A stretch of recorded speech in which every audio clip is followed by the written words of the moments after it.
तो सभी भाइयों को जय श्री राधे जय श्री कृष्णा। दोस्तों आज का प्रसंग बहुत ही मार्मिक एवं ज्ञानवर्धक है। दोस्तों आज का प्रसंग है, यदि आप जीवन में चिंता और तनाव से मुक्त होना चाहते हैं तो ज्ञान की इन 25 बातों को अपने जीवन में उतार लो। जीवन में चिंता और तनाव से मुक्त हो जाएंगे। तो दोस्तों वीडियो शुरू करने से पहले मेरा आपसे अनुरोध है, यदि आपने अभी तक हमारा चैनल सब्सक्राइब नहीं किया है तो प्लीज़ आप हमारे चैनल को भी सब्सक्राइब कर लें, क्योंकि आपका एक सब्सक्राइब हमारे लिए बहुत ही महत्व रखता है। दोस्तों नंबर 1, जीवन के किसी भी क्षेत्र में बेहतर रणनीति आपके जीवन को सफल बना सकती है, और यदि कोई योजना या रणनीति नहीं है तो समझो जीवन एक अराजक भविष्य में चला जाएगा, जिसके सफल होने की कोई गारंटी नहीं। दोस्तों भगवान श्री कृष्ण के पास पांडवों को बचाने के लिए प्री प्लान नहीं होता तो पांडवों की ताकत नहीं थी कि कौरवों से किसी भी मामले में जीत पाते। दोस्तों नंबर 2, कहते हैं कि जैसी संगत वैसी पंगत और जैसी पंगत वैसा जीवन। आप लाख अच्छे हैं लेकिन यदि आपकी संगत बुरी है तो आप निश्चित बर्बाद हो जाएंगे, लेकिन यदि आप लाख बुरे हैं और आपकी संगत अच्छे लोगों से है और आप उनकी सुनते भी हैं तो निश्चित ही आप आबाद हो जाएंगे। दोस्तों कौरवों के साथ में शकुनी मामा जैसे लोग थे और पांडवों के साथ में थे कृष्ण। यदि आपने शकुनी मामा जैसी संगति पाल रखी है तो आपका दिमाग निश्चित ही चलना बंद हो जाएगा। दोस्तों नंबर 3, अधूरा ज्ञान घातक। कहते हैं कि अधूरा ज्ञान सबसे खतरनाक होता है। इस बात का उदाहरण है अभिमन्यु। अभिमन्यु बहुत ही वीर और बहादुर योद्धा था, लेकिन उसकी मृत्यु जिस परिस्थिति में हुई उसके बारे में सभी जानते हैं। मुसीबत के समय यह अधूरा ज्ञान किसी भी काम का नहीं रहता। आप अपने आप में पारंगत बने, किसी एक विषय में तो दक्षता हासिल होना ही चाहिए। नंबर 4, दोस्त और दुश्मन की पहचान करना सीखें। महाभारत में ऐसे कई मित्र थे जिन्होंने अपनी ही सेना के साथ में विश्वासघात किया। ऐसे भी कई लोग थे जो ऐन वक्त पर पाला बदलकर कौरवों या पांडवों के साथ चले गए। शल्य और युद्ध इसके उदाहरण हैं। इसलिए कहते हैं कि कई बार दोस्त के वेश में दुश्मन हमारे साथ आ जाते हैं और हमसे कई तरह के राज लेते रहते हैं। कुछ ऐसे भी दोस्त होते हैं जो दोनों तरफ होते हैं, जैसे कौरवों का साथ दे रहे भीष्म, द्रोण और विदुर ने अंततः युद्ध में पांडवों का साथ दिया। दोस्तों नंबर 5, हथियार से ज्यादा घातक होते हैं बोल वचन।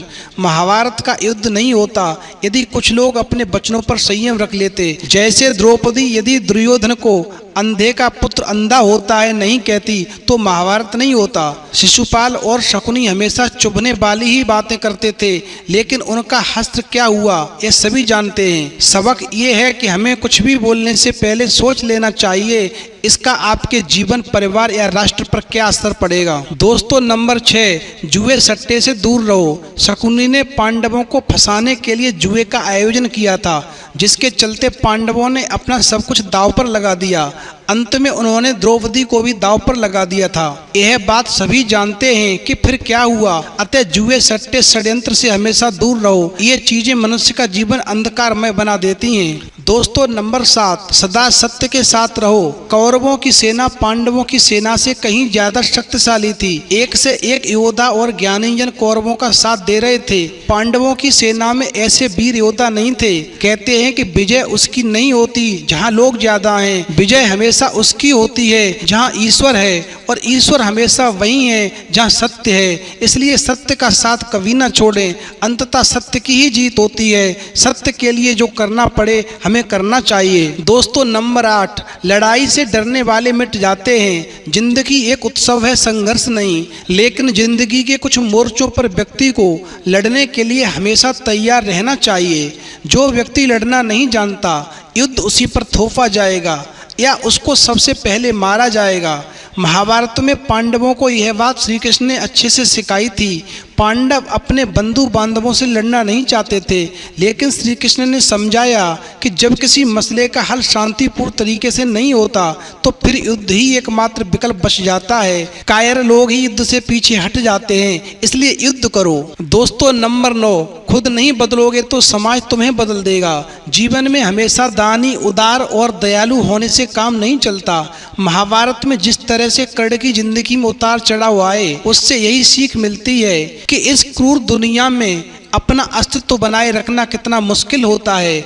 इसलिए समय के हिसाब से बदलना जरूरी होता है, लेकिन वह बदलाव ही उचित है जिसमें सभी का हित हो। कर्ण ने खुद को बदलकर अपने जीवन के लक्ष्य को तो हासिल कर लिया, लेकिन वे फिर भी महान नहीं बन सके, क्योंकि उन्होंने अपनी शिक्षा का उपयोग समाज से बदला लेने की भावना से किया। बदले की भावना से किया गया कोई भी कार्य आपके समाज का हित नहीं कर सकता। समाज ने एक महान योद्धा कर्ण को तिरस्कृत किया था, जो समाज को बहुत कुछ दे सकता था, लेकिन समाज ने उसकी कद्र नहीं की, क्योंकि उसमें समाज को मिटाने की भावना थी। कर्ण के लिए शिक्षा का उद्देश्य समाज की सेवा करना नहीं था, अपितु वो अपने सामर्थ्य को आधार बनाकर समाज से अपने अपमान का बदला लेना चाहता था। दोस्तों, समाज और कर्ण दोनों को ही अपने अपने द्वारा किए गए अपराध के लिए दंड मिला है और आज भी मिल रहा है। कर्ण यदि यह समझता कि समाज व्यक्तियों का एक जोड़ मात्र है जिसे हम लोगों ने ही बनाया है, तो संभवतः वह समाज को बदलने का प्रयास करता, न कि समाज के प्रति घृणा करता। दोस्तों, नंबर 11, अच्छे दोस्तों की कद्र करो। ईमानदार और बिना शर्त समर्थन देने वाले दोस्त भी आपका जीवन बदल सकते हैं। दोस्तों, पांडवों के पास भगवान श्री कृष्ण थे, तो कौरवों के पास महान योद्धा कर्ण थे। इन दोनों ने ही दोनों पक्षों को बिना शर्त अपना पूरा साथ और सहयोग दिया था। यदि कर्ण को छल से नहीं मारा जाता तो कौरवों की जीत निश्चित थी। पांडवों ने हमेशा श्री कृष्ण की बातों को ध्यान से सुना और उस पर अमल भी किया, लेकिन दुर्योधन ने कर्ण को सिर्फ एक योद्धा समझकर उसका पांडवों की सेना के खिलाफ इस्तेमाल किया। यदि दुर्योधन कर्ण की बात मानकर कर्ण को घटोत्कच को मारने के लिए दबाव नहीं डालता, तो इंद्र द्वारा दिया गया जो अमोघ अस्त्र कर्ण के पास था, उससे निश्चित तौर पर अर्जुन की मृत्यु हो जाती। दोस्तों, नंबर 12, भावुकता कमजोरी है। धृतराष्ट्र अपने पुत्रों को लेकर जरूरत से ज्यादा ही भावुक और आसक्त थे। यही कारण रहा कि उनका एक भी पुत्र उनके बस में नहीं रहा। वे पुत्र मोह में भी अंधे थे। इसी तरह महाभारत में हमें ऐसे कुछ पात्र मिलते हैं जो अपनी भावुकता के कारण मूर्ख ही सिद्ध होते हैं। जरूरत से ज्यादा भावुकता कई बार इंसान को कमजोर बना देती है और वो सही गलत का फर्क नहीं पहचान पाते। कुछ ऐसा ही महाभारत में धृतराष्ट्र के साथ भी हुआ, जो अपने पुत्र मोह में आकर सही गलत का फर्क करना भूल गए। दोस्तों, नंबर 13, व्यक्ति के जीवन में उसके द्वारा हासिल शिक्षा और उसकी कार्य योग्यता ही काम आती है। दोनों के प्रति एकलव्य जैसा जुनून होना चाहिए, तभी वह हासिल होती है। अगर आप अपने काम के प्रति जुनूनी हैं तो कोई भी बाधा आपका रास्ता नहीं रोक सकती। निश्चित तौर पर आप अपने उद्देश्य में सफल होंगे। दोस्तों, नंबर 14, कर्मवान बनो। इंसान की जिंदगी जन्म और मौत के बीच की कड़ी भर है। यह जिंदगी छोटी है, कब दिन गुजर जाएंगे आपको पता भी नहीं चलेगा। इसलिए प्रत्येक दिन का भरपूर उपयोग करना चाहिए। कुछ ऐसे भी कर्म करना चाहिए जो आपके अगले जीवन की तैयारी के हों। ज़्यादा से ज़्यादा कार्य करो। घर और कार्यालय के अलावा भी ऐसे कार्य करो जिससे आपकी संतानें आपको याद रखें। गीता हर पल यही संदेश देती है कि हर पल ऐसा कार्य करो जो तेरे जीवन को सुंदर बनाए। दोस्तों, नंबर 15, अहंकार और घमंड होता है पतन का कारण। अपनी अच्छी स्थिति, बैंक बैलेंस, संपदा, सुंदर रूप और विद्वता का कभी अहंकार मत कीजिए। समय बड़ा बलवान है। धनी, ज्ञानी, शक्तिशाली पांडवों ने वनवास भोगा और अति सुंदर द्रौपदी भी उनके साथ वनों में भटकती रही। दोस्तों, समय के खेल निराले हैं। जिस अम्बा का जीवन भीष्म के कारण बर्बाद हो गया था, उसने शिखंडी के रूप में जन्म लेकर भीष्म से बदला लिया था। महाभारत में ऐसे कई उदाहरण हैं जिनसे यह प्रेरणा मिलती है कि घमंड को पतन का कारण बनने में देर नहीं लगती। दोस्तों, नंबर 16, कोई भी संपत्ति किसी की भी नहीं है। अत्यधिक लालच इंसान की जिंदगी को नरक बना देता है। जो आपका नहीं है उसे अनीत पूर्वक लेने हड़पने का प्रयास न करें। आज नहीं तो कल उसका दंड अवश्य मिलता है। भगवान कृष्ण कहते हैं कि जो आज तेरा है कल वो किसी और का था और कल वो किसी और का हो जाएगा। अतः तू संपत्ति और वस्तुओं से आसक्त मत बन, यह तेरी मृत्यु के बाद यहीं रह जाएंगे।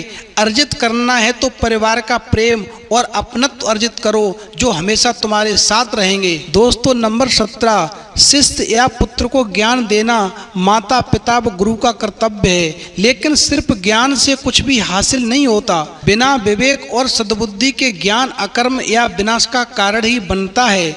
इसलिए ज्ञान के साथ विवेक और अच्छे संस्कार देने भी जरूरी हैं। हमने ऐसे कई व्यक्ति देखे हैं जो हैं तो बड़े ज्ञानी, लेकिन व्यक्तित्व से दब्बू या खब्बू हैं, या किसी जंगल में धूनी दबाकर बैठे हैं। उनके ज्ञान से न तो परिवार का हित हो रहा है और न समाज का। दोस्तों, हमें ऐसा कार्य करना चाहिए जिससे हमारा भी भला हो और समाज का भी भला हो। हमारे मरने के बाद ये दुनिया हमें याद करे। दोस्तों, नंबर 18, न्याय व्यवस्था वही कायम रख सकता है जो दंड को सही रूप में लागू करने की क्षमता रखता हो। यह चिंतन घातक है कि अपराध से घृणा करो। दुनिया भर की जेलों से इसके उदाहरण प्रस्तुत किए जा सकते हैं कि जिन अपराधियों को सुधारने की दृष्टि से पुनर्वास कार्यक्रम चलाए गए, उन्होंने समाज में जाकर फिर से अपराध को अंजाम दिया है।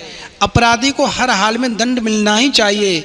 यदि उसे दंड नहीं मिलेगा तो समाज में और भी अपराधी पैदा होंगे और फिर इस तरह संपूर्ण समाज ही अपराधियों का समाज बन जाएगा। दोस्तों, युधिष्ठिर के अहिंसा में उनके विश्वास को देखते हुए युद्ध के बाद भीष्म को उन्हें उपदेश देना पड़ा कि राजधर्म में हमेशा दंड की जरूरत होती है। दोस्तों, नंबर 19, न्याय की रक्षा जरूरी। न्याय हमेशा उन लोगों के साथ होता है जो शक्तिशाली हैं या जो न्याय पाने के लिए प्राणपण से उत्सुक हैं। जिन्होंने अपने लिए न्याय मांगा है उनके साथ ईश्वर ने न्याय किया भी है। मांगोगे नहीं तो मिलेगा भी नहीं, यह प्रकृति का नियम है। दोस्तों,